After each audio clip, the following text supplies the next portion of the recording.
आगामी लोकसभा चुनाव के पूर्व कांग्रेस पार्टी को मध्य प्रदेश में लगा बड़ा झटका, जहां कांग्रेस के पूर्व प्रदेश अध्यक्ष सुरेश पचौरी सहित कई पूर्व विधायकों ने कांग्रेस का दामन छोड़ भाजपा का दामन थाम लिया है, जिस पर कांग्रेस के प्रदेश प्रवक्ता अमीनुल खान सूरी ने बड़ा बयान देते हुए कहा कि ये लोग खादी की आड़ में खाकी पहनते हैं। वहीं आपको बता दें, कांग्रेस प्रवक्ता अमीनुल खान सूरी ने सुरेश पचौरी को लेकर कहा कि जो आदमी अपने जीवन में पार्षद का चुनाव कभी नहीं जीत पाया, अनेकों बार विधानसभा व लोकसभा हारे, बावजूद इसके कांग्रेस पार्टी ने उन्हें कई बार राज्यसभा के तौर पर भेजा, यहां तक कि कांग्रेस के प्रदेश अध्यक्ष तक बनाया और आज उन्होंने कांग्रेस पार्टी को यह सिला दिया है, जिस पर कांग्रेस प्रदेश प्रवक्ता अमीनुल खान ने सुरेश पचौरी को कचौरी खाते हुए कहा कि ऐसे कचौरी समोसा यदि कांग्रेस छोड़कर भाजपा में शामिल होते हैं तो इससे कांग्रेस को कोई फर्क नहीं पड़ता। वहीं कांग्रेस के पूर्व विधायक संजय शुक्ला को लेकर उन्होंने कहा कि उसे परिवार को पहली बार विधायक देने का कार्य कांग्रेस पार्टी में किया था, पर बरौली की जमीन की खनन का मामला आप सबके सामने है, जो उनके स्वर्गवासी पिताजी खनन करते रहे, जैसा राज्य सरकार का कहना है 140 करोड़ रुपए की उस पर रिकवरी निकाली। कांग्रेस प्रदेश प्रवक्ता ने कहा कि मैं प्रदेश के मुख्यमंत्री डॉक्टर मोहन यादव जी से पूछना चाहता हूं कि आप संजय शुक्ला को भारतीय जनता पार्टी में शामिल करने के बाद क्या 140 करोड़ की रिकवरी नहीं होगी? क्या यह अंडर द टेबल 140 करोड़ का सेटलमेंट है? क्या यह जनता की गाड़ी कमाई जो 140 करोड़ रुपए संजय शुक्ला के भारतीय जनता पार्टी में शामिल होने से भुला दिए जाएंगे? रही बात देपालपुर के पूर्व विधायक विशाल पटेल की, तो वह बिचौली मर्दाना के रहने वाले हैं। ये बहुत अच्छे से समझता था कि इनको छोटे पटेल कहा जाता था। बड़े पटेल वहां पर रामेश्वर पटेल साहब का परिवार सत्यनारायण पटेल ज्योतिरादित्य सिंधिया से जुड़कर पिछले 5 वर्षों से कमलनाथ के नेतृत्व में इंदौर में विशाल पटेल व संजय शुक्ला ने ही कांग्रेस को चलाने का काम किया। ऐसे लोग जिन्होंने खादी के नीचे खाकी पहन रखी है, उनके कारण ही हम 2023 में सरकार बनाने में असफल रहे और मध्य प्रदेश के पूर्व मुख्यमंत्री कमलनाथ की छवि को धूमिल करने का काम इन लोगों ने ही किया। इसी के कारण हम सरकार नहीं बना पाए। अच्छा है इन सभी नेताओं की खादी के नीचे का रंग हमें देखने को मिला है। अब लड़ाई ज्यादा आसान होगी।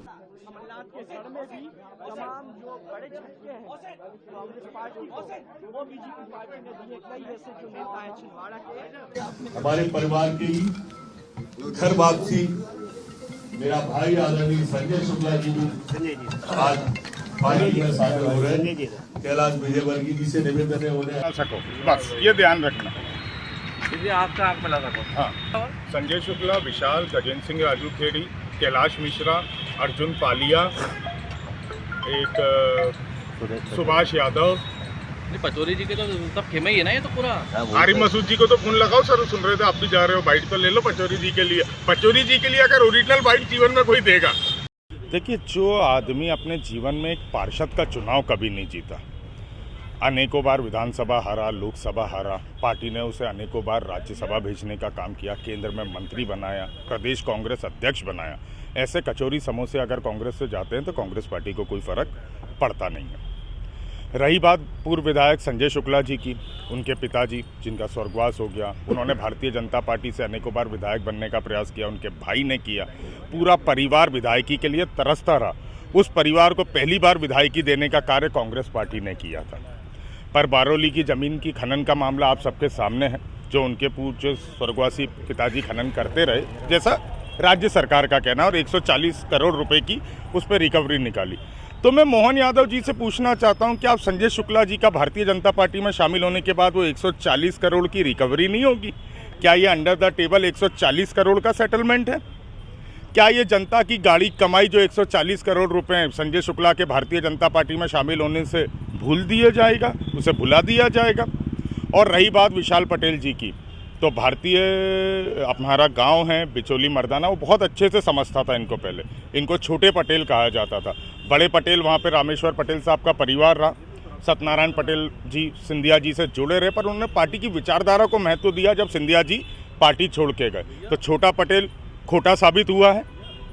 विशाल पटेल जी कल तक प्रत्याशी की दौड़ में थे कांग्रेस की ओर से, रातों रात उन्होंने भाजपा ज्वाइन कर ली। देखिए, विगत पिछले 5 सालों से जब कमलनाथ जी मुख्यमंत्री रहे, प्रदेश कांग्रेस अध्यक्ष रहे, हम विपक्ष में रहे, संजय शुक्ला और विशाल पटेल ने ही इंदौर में कांग्रेस चलाने का कार्य किया, कमलनाथ जी की गाड़ी से लेकर कांग्रेस चलाने का काम किया।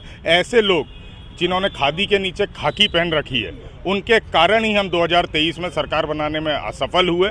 कमलनाथ जी को भ्रमित करने का कार्य इन सब लोगों ने किया।